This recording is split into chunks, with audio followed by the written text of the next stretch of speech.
Sa kasaysayan ng Pilipinas, maraming pangalan ang naitala bilang makapangyarihang pinuno, ngunit iilan lamang ang tunay na tumatak sa isipan at puso ng sambayanan.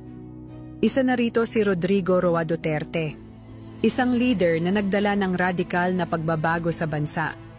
Isang pinuno na hinangaan ng marami ngunit binatikos din ng walang humpay. Isang taong matibay sa kanyang paninindigan, matapang sa kanyang mga desisyon, at walang takot sa mga kalaban, mapalokal man o international. Mula sa pagiging isang simpleng taga-Davao hanggang sa pagiging ika-16 na Pangulo ng Pilipinas, si Duterte ay naging simbolo ng tapang, pagbabago at kontrobersya.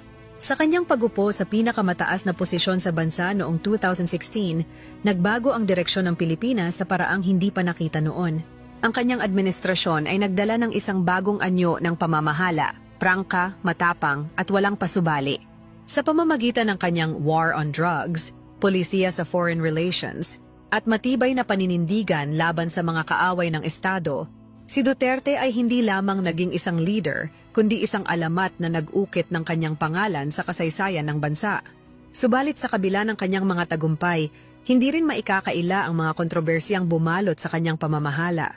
Ang kanyang madugong kampanya laban sa droga, ang mga alegasyon ng paglabag sa karapatang pantao, ang kanyang di-tradisyonal na pakikitungo sa international community, at ang kanyang minsan ay bastos, ngunit tapat na pananalita, ay naging dahilan ng matinding paghahati-hati ng opinyon sa kanyang pamumuno.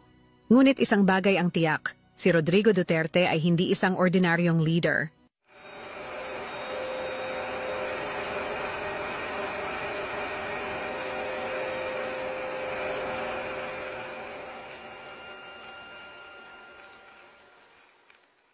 Si Rodrigo Roa Duterte ay isinilang noong March 28, 1945 sa bayan ng Maasin, Leyte. Anak siya ni Vicente Duterte, isang abogado at politiko, at Soledad Roa, isang guro. Lumaki siya sa isang pamilyang may matibay na pundasyon sa serbisyo publiko, kaya hindi nakapagtataka na sa murang edad ay namulat na siya sa mundo ng politika.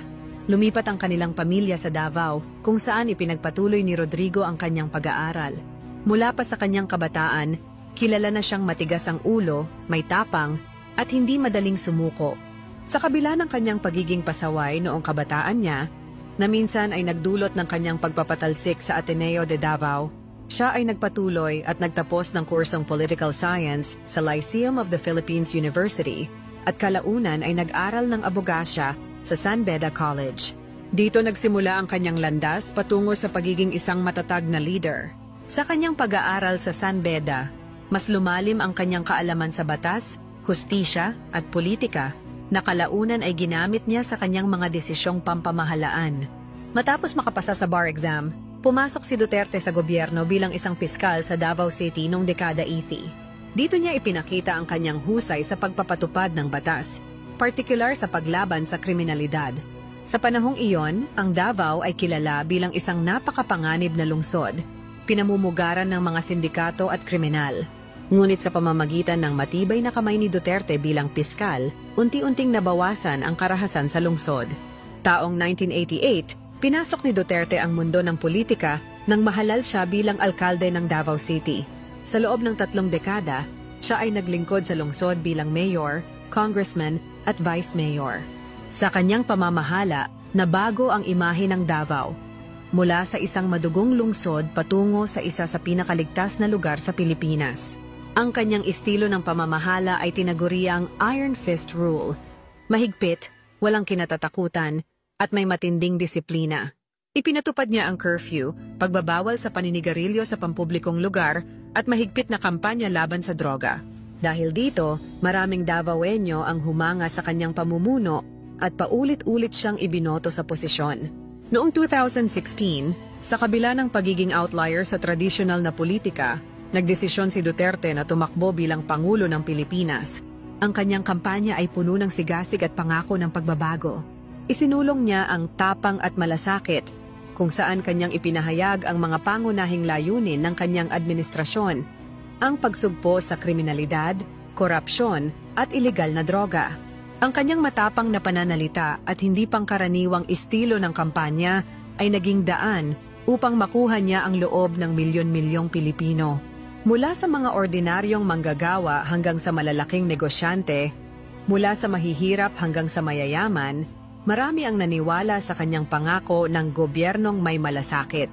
Noong May 9, 2016, opisyal na siyang nahalal bilang ika-16 na Pangulo ng Pilipinas na may 16 million votes, na siyang pinakamataas na bilang na nakuha ng isang kandidato sa kasaysayan ng bansa noong panahong iyon. Ang kanyang panalo ay nagbigay daan sa isang administrasyong puno ng aksyon, kontrobersya at pagbabago. Ang kanyang pinakakilalang pulisya ay ang kampanya laban sa ilegal na droga.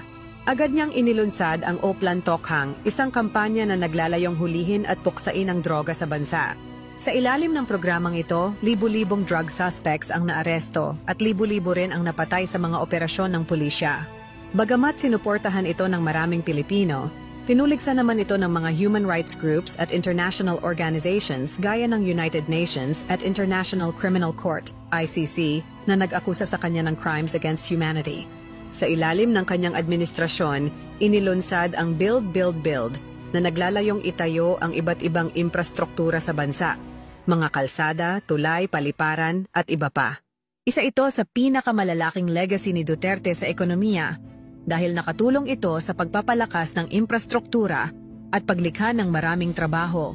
Isa rin sa kanyang kontrobersyal na hakbang ay ang paglayo ng Pilipinas sa tradisyonal nitong kaalyado tulad ng Estados Unidos at ang mas malapit na relasyon sa China at Russia.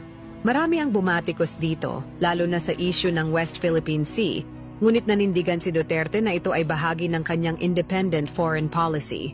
Noong 2022 natapos ang kanyang termino bilang Pangulo, iniwan niya ang isang bansang may malaking pagbabago. Isang bansang may modernisadong infrastruktura, bumababang kriminalidad, ngunit may malaking sugat mula sa kanyang madugong kampanya kontra droga. Siya ay isa sa pinakamakontrobersyal na Pangulo ng Pilipinas, ngunit isa rin sa pinakamaimpluwensya. Mahal siya ng kanyang mga taga-suporta, kinamumuhian ng kanyang mga kritiko, ngunit hindi maikakailang siya ay isang leader na nag-iwan ng marka sa kasaysayan ng bansa. Mahal mo man siya o hindi, si Rodrigo Roa Duterte ay isang pangalang hinding-hindi mawawala sa kasaysayan ng Pilipinas. Siya ang pinunong nagpatibay sa ideya na hindi kailangang maging tradisyonal upang maging epektibo. Isang leader na hindi natakot, hindi umurong, at hindi nagpaapi sa kahit sino.